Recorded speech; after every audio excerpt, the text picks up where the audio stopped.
Nous sommes en Bretagne, en France, mais ne cherchez pas à comprendre le français, vous n'en entendrez pas. Dans cette école primaire de Dinan, on enseigne et on fait tout, ou presque, en breton.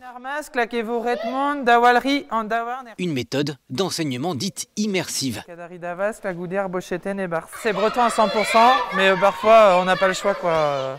On passe par le français quand il y a vraiment urgence ou un grand danger. L'établissement fait partie du réseau d'écoles associatives et privées d'Iwan qui dispense l'enseignement en breton.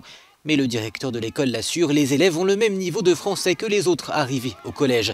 L'école pourrait néanmoins être amenée à revoir sa copie. Le Parlement français avait voté en avril dernier une loi de protection des langues régionales, mais le Conseil constitutionnel l'a censurée en partie.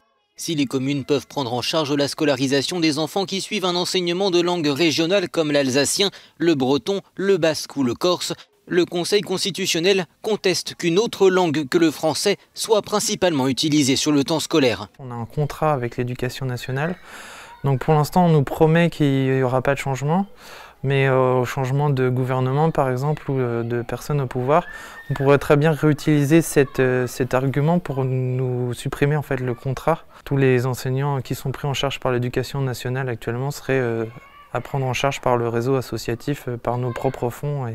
C'est très compliqué.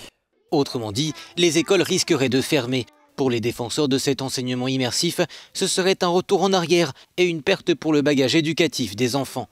C'est super, enfin, on a des enfants qui partent avec un bagage de langue qui est quand même...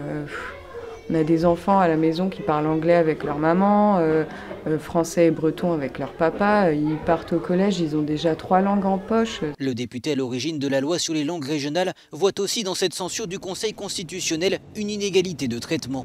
Ils investissent dans la langue qui est considérée comme la langue du pouvoir, c'est-à-dire le français, voire l'anglais, parce que vous avez des filières qui fonctionnent en immersion dans l'éducation nationale en anglais. Donc on voit bien que là, il y a quelque chose où finalement une langue étrangère est mieux traitée qu'une langue autochtone. À noter qu'une langue étrangère comme l'anglais reste parlée par plus d'1 milliard de personnes dans le monde, quand le breton reste surtout circonscrit à la Bretagne et à ses 3 millions d'habitants.